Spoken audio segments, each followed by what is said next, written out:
HighBridge, a division of Recorded Books, presents The Quaker by Mcilvanney, read by Angus King. Surely he walks among us unrecognised, some barber, store clerk, delivery man. Charles Simic, Master of Disguises. The houses are all gone under the sea. The dancers are all gone under the hill.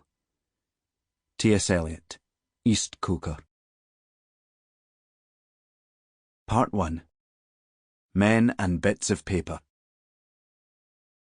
We are suffering from a plethora of surmise, conjecture, and hypothesis. Arthur Conan Doyle, Silver Blaze. Prologue. That winter, posters of a smart, fair-haired young man smirked out from bus stops and newsagents' doors across the city.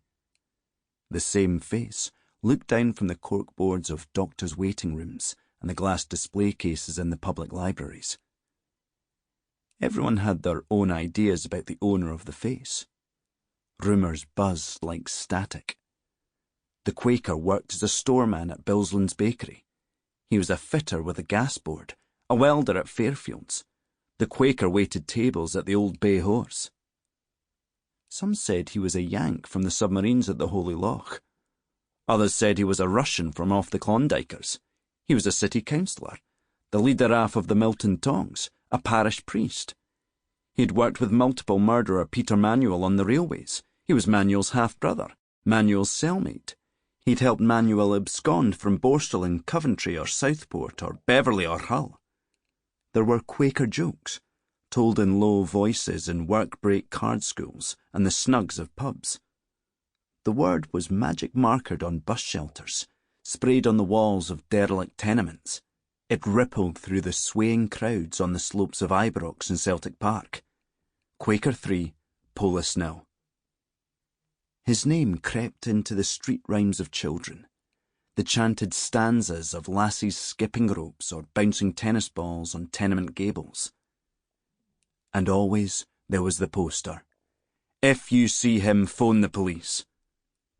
The poster looked like someone you knew, like a word on the tip of your tongue. If you looked long enough, if you half closed your eyes, then the artist's impression with the slick side parting would resolve itself into the face of your milkman, your sister's ex-boyfriend, the man who wrapped your fish supper in the Bluebird Cafe. The face was clean-cut, the features delicate, almost pretty. To some of the city's older residents, he looked like a throwback to a stricter, more disciplined age. A well-turned-out young man, not like the layabouts and corner boys who lounged on the back seats of buses, flicking their hair like daft lassies, tugging at their goatee beards. Jacqueline Keevans, the first victim, was killed on the 13th of May 1968, strangled with her tights, left in a back lane in Battlefield. The ballroom butcher, the dancehall Don Juan with a taste for murder. The Quaker was something to talk about when you got tired of talking about football or the weather. That year of 1968, the worst winter in memory, set in just after Halloween. On the 1st of November, a storm battered the city, shouldering down through the banks of tenements, scattering slates and smacking down chimney stacks. On the 2nd of November, Anne Ogilvie went out to the dancing at the Barrowland Ballroom and failed to come home. She was found 2 days later in a derelict tenement in Bridgeton.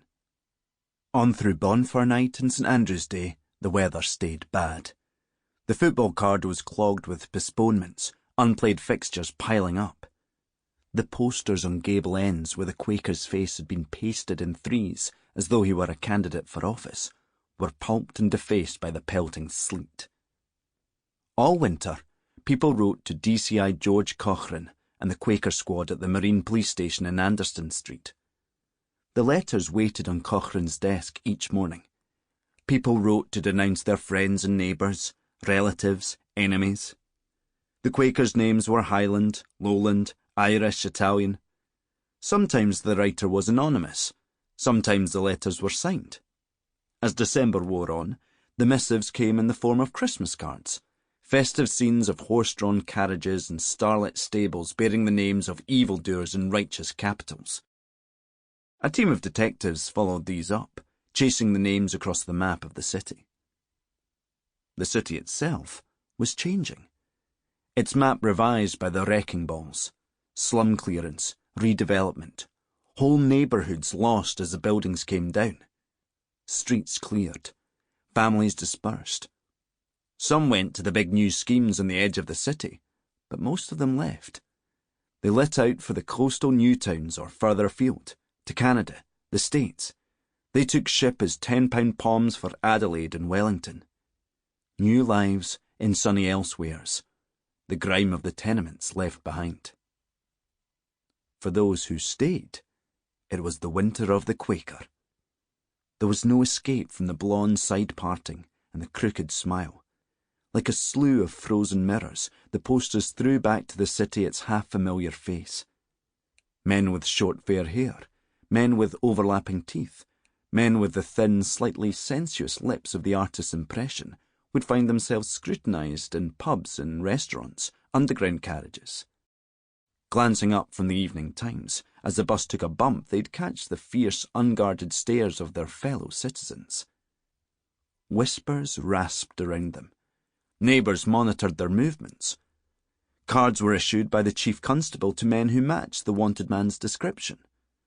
The holder of this card is certified as not being the Quaker. Another big storm hit the city on the 25th of January, Burns Night. The morning after the storm was when number 3 was found, torn and sprawled in a Scotstoun backcourt, like something ransacked by the wind.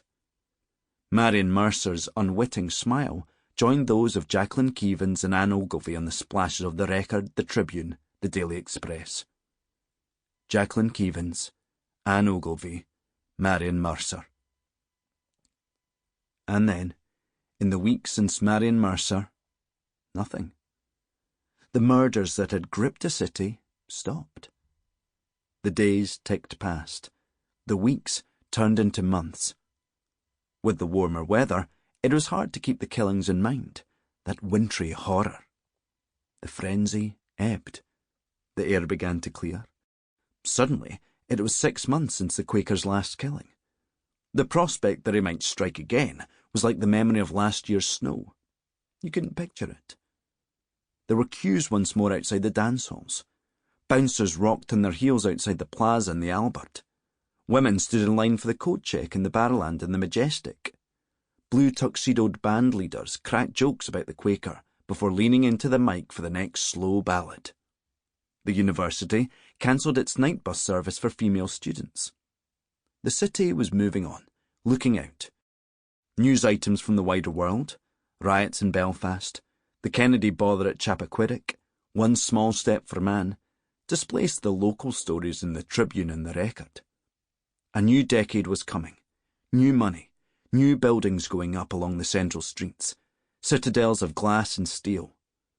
Dead, in prison for another crime, or living somewhere else, the Quaker was fading from the city's sense of itself, dwindling to a whisper, a half-forgotten melody. Only the shirt-sleeved men in the murder room at the Marine Police Station in Partick kept at their task. In a 14-by-10 upstairs room, they stalked the Quaker through box files of witness statements. For months, these men had been trying to piece it together, searching for motive and meaning in rubbled backcourts. 3 endings, 3 bodies, crumpled and sprawled, dumped like rubbish. I thought it was a mannequin, a tailor's dummy. It looked like a bundle of rags, an old coat or blanket. No one ever thinks that it's a body. A woman.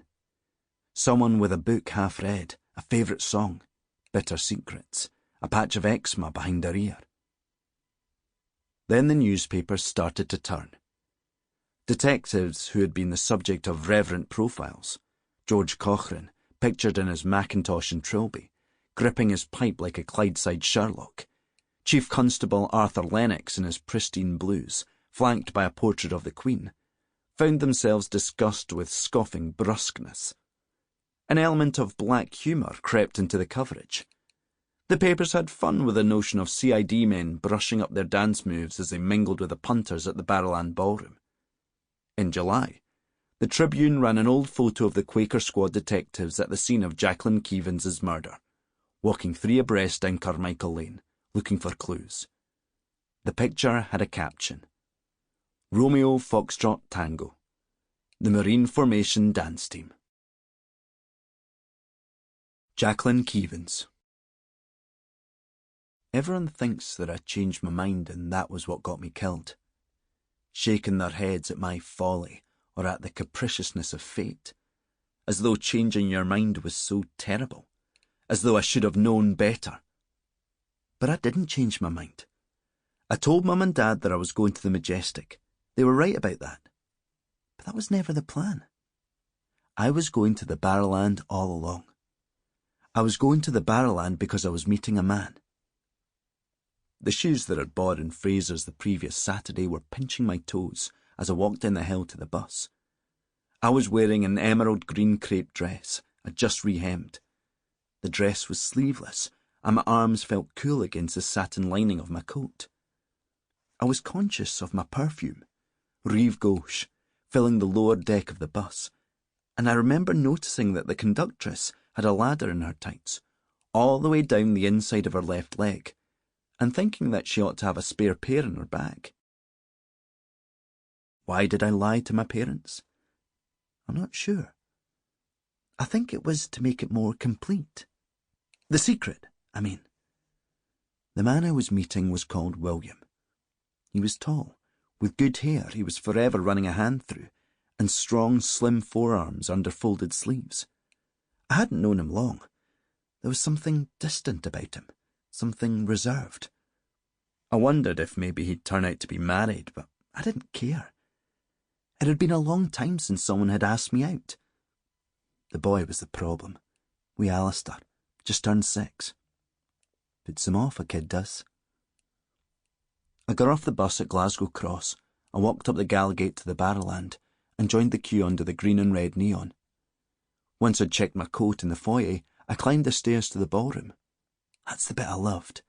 Climbing towards everything, the music suddenly loud and the dancers whirling into view. I hurried the last few steps, and the ballroom gulped me in. I felt safe there, secret, in the darkness and the lights. I bought a bitter lemon at the bar and took a seat at a table so that people knew I was waiting for someone. I lit a cigarette and looked at my watch. William was already 15 minutes late. Benny Hamlin and the hi-hats played Boom Bang a Bang, and I was cross because I always liked to dance to that. I lit another cigarette, watched the smoke drift up towards the shooting stars in the ceiling. By 9:30, I knew he wasn't coming. My bitter lemon was finished, and I'd smoked all but 2 of my cigarettes. I remember how angry I felt, close to tears, not because he'd stood me up, but because everything was spoiled. The night and the dress and the music and everything. I was sorting my lipstick and getting ready to leave when a shadow fell in my handbag and stayed there. When I turned and looked up, there he was. The lights from the stage were behind him, and I couldn't really see his face. I'd forgotten how tall he was, how well spoken. "I'm so sorry I'm late," he said. "May I still join you?" That's how he spoke. He offered me a cigarette and lit it with a nice gold lighter, but he didn't take one himself. He didn't smoke, just carried a pack for occasions like this. He bought me another bitter lemon and got another pack of Embassy Filter from the vending machine and draped his raincoat over a vacant chair. He had a nice woolen scarf that he folded and placed on the chair beside him. He was really good looking, with his sharp jaw and his straight nose and his short fair hair in a neat side shed. He wore a regimental tie and a brown chalk-striped suit. Stylish. I couldn't stop grinning, leaning in to get my cigarette lit, resting my hand on his hand as he held the flame. The music was loud, so it was a struggle to talk, but he asked me about my day and he spoke about his job. I wasn't really listening so much as just enjoying his voice. Glasgow, but sort of refined. Not like your typical city nets, whining out of the sides of their mouths like someone letting air out of a balloon. He was different altogether. A lot of the guys you'd see in the Barrowland were hard men, or thought they were, always spoiling for a fight. I'd see them in the Vicky on a night shift, carting their sore faces into A&E. I want to say that they didn't look so clever right then, with their faces gaping open. But the truth is, they looked every bit as clever, or every bit as dumb, sitting there with their shirts drenched in blood, pleased as punch, already working out how they'd tell it to their mates. William was different. He seemed older, more sophisticated, somebody who knew things. Good dancer, too. We left at 11:30 and walked down the Gallowgate to where he'd parked his car. Outside in the streetlights, he looked younger than he had in the ballroom. He was 25, maybe 26, though he acted a little older than he was. Even so, I was older by 5 or 6 years and I liked it. It made me feel more in control. His car was a sleek white affair, quite new looking. He held the passenger door for me while I settled myself in the red leather seat. Then he closed the door before walking round to the driver's side.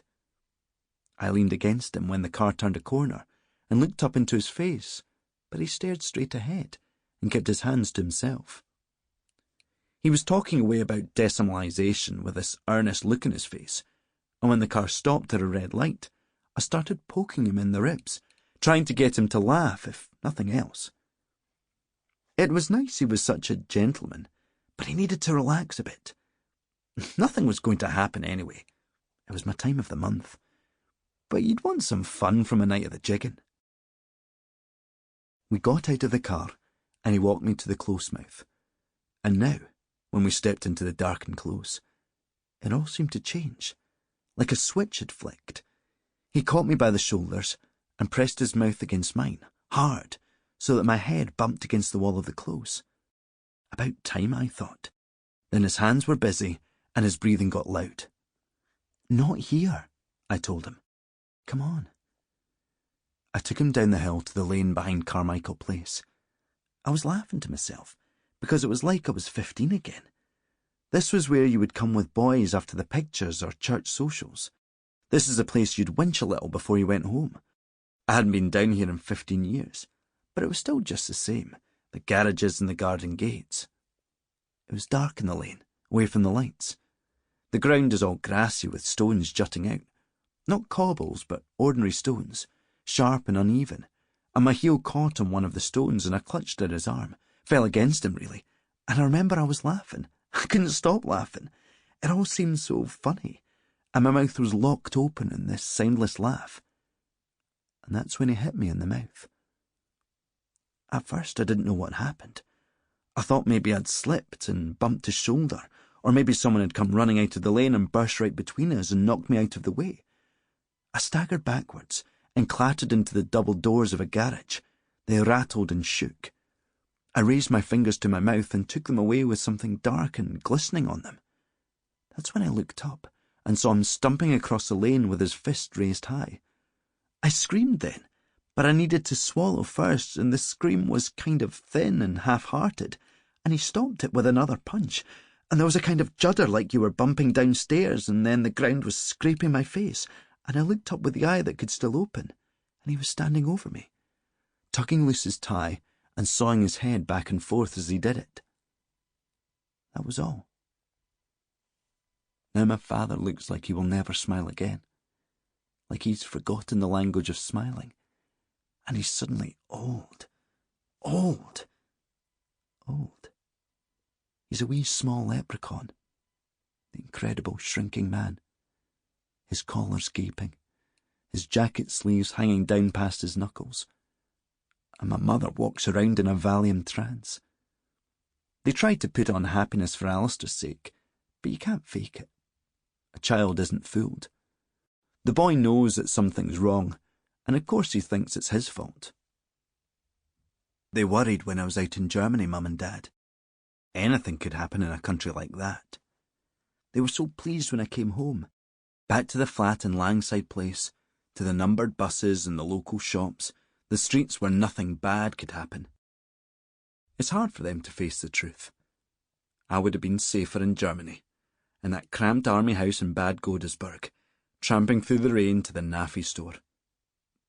There are things we need to remember. I tell them to Alistair, lying weightlessly beside him on the narrow single bed, wishing I could smell his skin.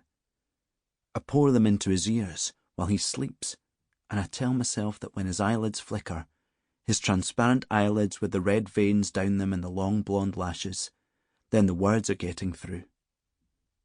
I tell my boy about himself, how he used to be scared of the coalman with his leather apron and his grimy face, how when I leaned over to say good night, he would play with my hair, twisted in his fingers. He did that whenever he was tired. Sitting on my lap, leaning back against my chest, he would throw his wee arm up and clutch at my hair. Now he'll forget. There'll be no one to remind him that he did that, or that he liked the monkeys, or that he shouted "Lolo" when a lorry went past, or called a helicopter "Up-a-tup-tup." My folks won't remember. They love him, but they won't remember those things, and it seems hard to think that they'll be lost. What could matter more than this? Not revenge, certainly. Not catching the man. People think the murdered dead are chewed up by hatred, lusting for vengeance. We can't rest till our killer is caught. I couldn't care less. If a man is hanged in Barlinnie jail or locked up in Peterhead for the next 15 years, will that help Alistair sleep at night? Will it give me back my sense of smell? For a while, I thought it was different from the others. Better. Less to blame. I was the first. I had no way of knowing that he even existed. But the others, the second girl and the third, when they walked up those stairs to the noise and the lights and the shooting stars, they knew. They knew a man had picked up a woman on that dance floor and taken her home and killed her. But they went anyway. And then I saw I was wrong. I was kidding myself. I knew he was out there too. I knew it all along. We all do. Chapter 1.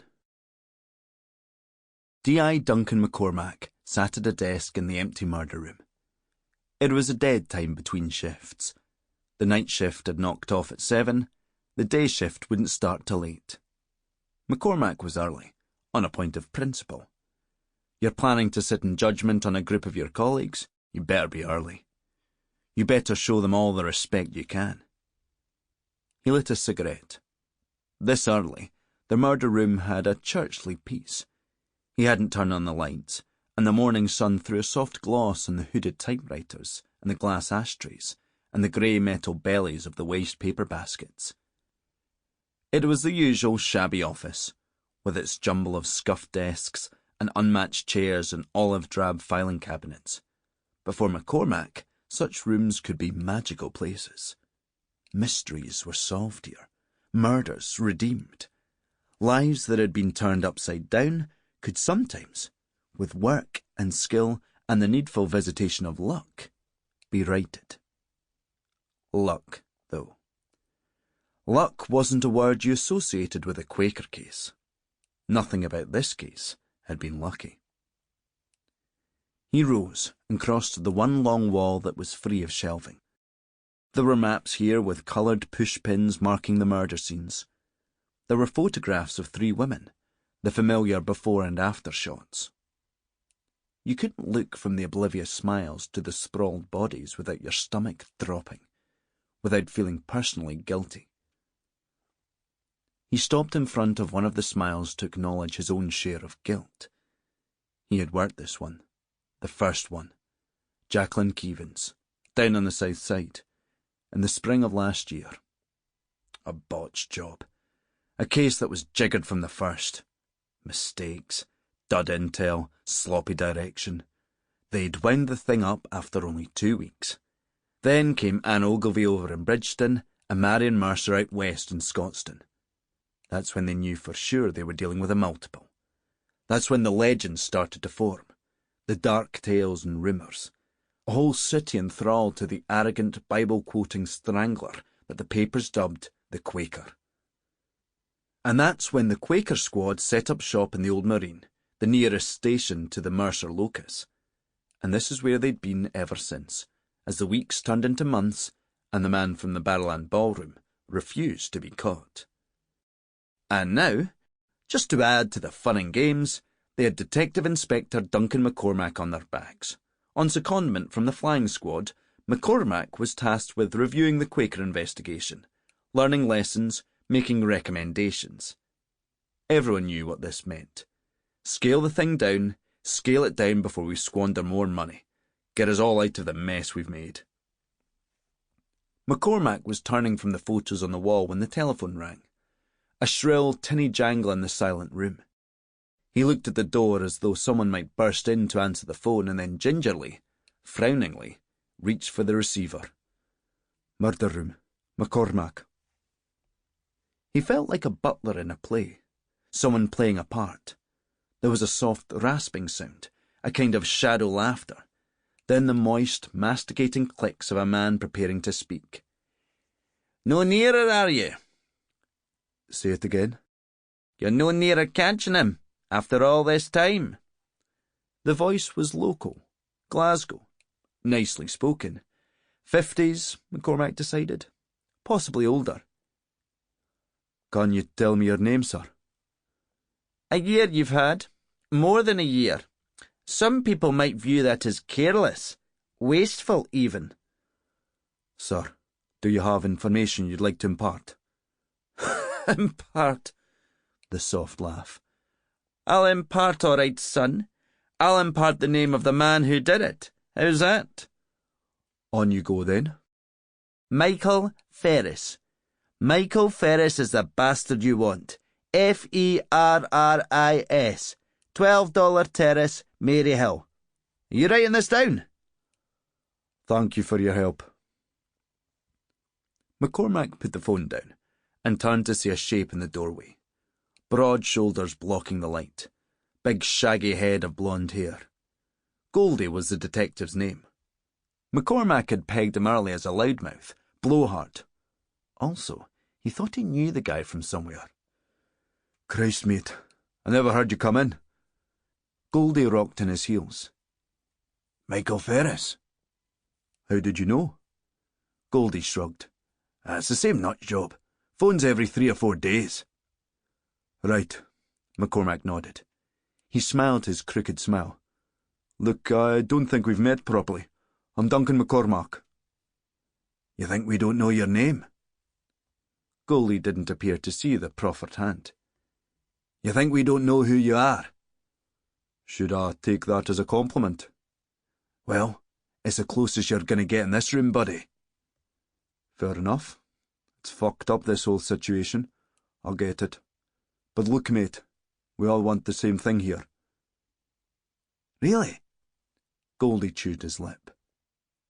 His fists were plunged in the pockets of his raincoat, and he spread his arms. You want to get on with catching bad guys? Like, you know, proper police work? Because I thought you wanted something else. You could rise to it, McCormack thought. Or you could take a breath, see the job through, write your report, and be done with this shit. File this fucker's face for future reference. Make sure he gets what's coming at some point down the line. I want what we all want. Right, my mistake, Goldie was saying. I thought you were here to grass us up, do your wee spy number. McCormack smiled tightly. Do you know James Cain? He wanted to ask. James Arthur Cain, the man who ran Denniston for John McGlashan, the man who just landed a 12 stretch at Peterhead. That James Cain. I put him away. I did the police work that nailed him. He's the fourth of McGlashan's boys that I've nailed in the past year, while you've been shuffling your lardy arse in this shitty room, filing papers, sticking pins on a corkboard. But he said nothing, and now Goldie was smiling. You don't even know, do you? McCormack tried to keep the tightness out of his voice. Don't know what, detective? Where you know me from? Jesus Christ. We were at the first one together. Jacqueline Keevans. Right. Right. Course. It was true. Sample complete. Ready to continue?